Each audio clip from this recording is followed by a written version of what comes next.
Hello, this is Hard Chatter, and today I came across a video from Chanelle Jones on TikTok, right? And in this video, they believe that the daughter had a dream about Chris Brown. And I thought it was very telling, and I thought it was very interesting. So I want you to listen to it, and we'll come back and we'll talk about it. The dream faded, and I was with Chris Brown, and we was in this place. It looked like, I don't know if it could have been his house, but it was like very artistic, and it was big, of course. And we was in his I don't know, I think it was like a studio or something. And he turned on the song. He was like, "Hey, you want to dance?" And I was like, "Yeah, let's get it." And so we started to dance, and it was like this song, like I kinda knew, but I wasn't sure. And then we started dancing, and I still kind of remember the dance moves that we did. And then after the dance was done, we sat down on the couch, like face to face, and we started talking. He was like, "Hey, I got 3 kids," and I was like, "Mm-hmm." And then he started, and he said his oldest daughter was Royalty, his son was Aiko, and his youngest daughter was Lovely. And he was sitting there talking. He was like, "Hey, I know I got anxieties." I'm like, "Man, I don't know if I'm a good father or not. Am I being a good dad to all my kids?" And I was like, "Yeah, you being a good dad." And then he started naming. He was like, "Man, I got anxiety from all this fame and stuff. You know, life is good, but I want to be there for all my kids, and I want to watch them grow up, and I want to have a close relationship with all my kids." And so once we got after that, he brought all his kids in. And then he pointed to his son. He's like, "Hey, I don't know what's going on with my son. He a little shy." And I'm looking at him. I was like, "He looked just like you." And that's when his sons and him at the same time started crying. And then he pushed his kid out the way. He was like, and then he started talking about his relationships and how he happy with his life, but it's something missing in his life because he was messing around and he doesn't have anybody, a true love to love him like a partner. And he was talking about how the exact words was he effed up all his relationships. And he was like, "Man, I don't know what I'm gonna do." And then I asked him, I was like, you have a plan or ever like want to get married or something?" And he shook his head like he didn't know. He was like, "I don't know," because, and then he sounded just like you did. He was like, "I don't know, because this world changing. I don't know if I can really find anybody who truly love me like that."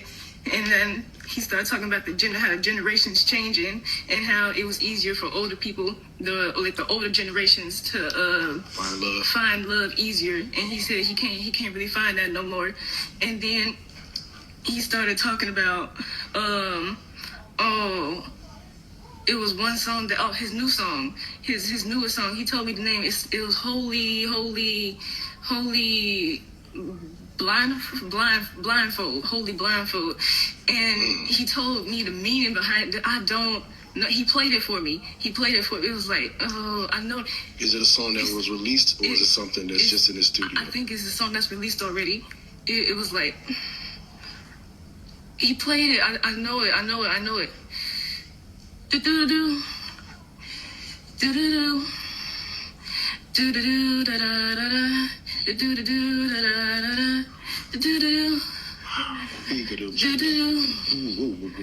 Do do do da da da. Do do do da da da. Holy blind. And then that's when he started singing. And then he was telling me the meaning behind it. I don't remember the meaning, but all I remember was the song. And then he was like, "Man, I really want to find like some true love," because he said he's getting older and like the time for him is like winding down a bit. And I'm like, "Yeah, you still got time. You still got time to make it up." And then he get up and then he started crying and then he put his hands up and I'm like, "Man, just praise God. You know God?" And he's like, "Yeah," because his mama, he remember when he was younger, his mama used to always take him to church. He lived in Virginia, and he started telling me about his parents and how he's like, "My parents divorced when I was young," and how he lived with his mama and how he used to dance when he was 3, and when he started dancing with his uncles, that's when he first started dancing, and how his his sister Latrell Brown was his biggest supporter, and how he had like a talent show in like his not neighborhood, but like I know it's something to do with his neighborhood. It's okay. It's something to do with his neighborhood, and how he his sister Latrell Brown was always his biggest supporter and telling him to always go after his dreams. And so he was with when he him and his sister used to always have like their little challenges and stuff, and his sister always saying no, he said his sister was always better at him than video games, and he said, well, it looks like I'm better at dancing. And so he grew up, and he didn't know if he wanted to be he knew he always wanted to dance and do stuff, but he didn't know whether he was going to take it down the rapping path or the singing path. And so he said his name was his rapper name was C Sizzle, and he said that was lame. He said that was a lame name. He's like, hey, don't judge me off of that, I know that was lame. And then when he said he's like forget that, man. He's like he was gonna take the singing path, because then he started revealing that he could sing. And so he got, when it was like, I don't know if he was 15 or 16 is when he really started to get out there and started making his first song that he released. His first song was Run It. And he released that song, and that song blew up. And he was signed to all these labels. He was just really getting it. And then that's when he was with, he told me his relationship at the time. He was with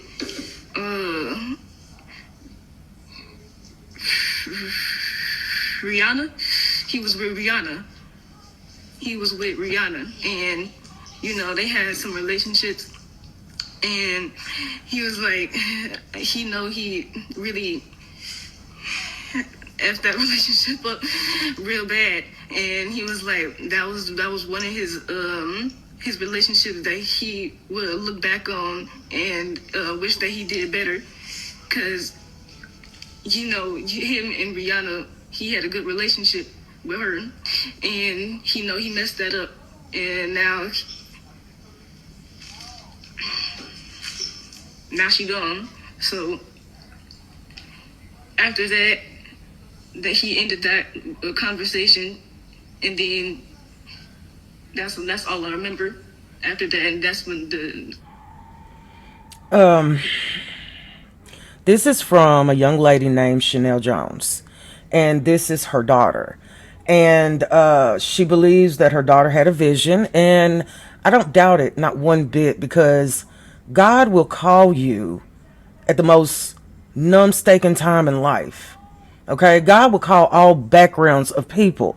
I believe Chris Brown has a future in bringing people closer to Christ. I believe he's gifted. I believe he's done things in the past, but who hasn't done things in the past? Yes, but I believe he repented and went back to God. And I think that is very telling, and I think that he might be being called to God for better and bigger things in life. But it sounds as though there's a roadblock with him right now, if this is to be true, that he needs to overcome in order to get back to his people. You know what I'm saying? So it's very interesting, very telling. I love listening to people's dreams, because I truly believe while you're dreaming, God is talking through you. Okay? So this was very eye-opening, and I'm looking forward to more prophecies of this beautiful child. So until the next time, this is Horror Chatter, and I thank you so much for listening.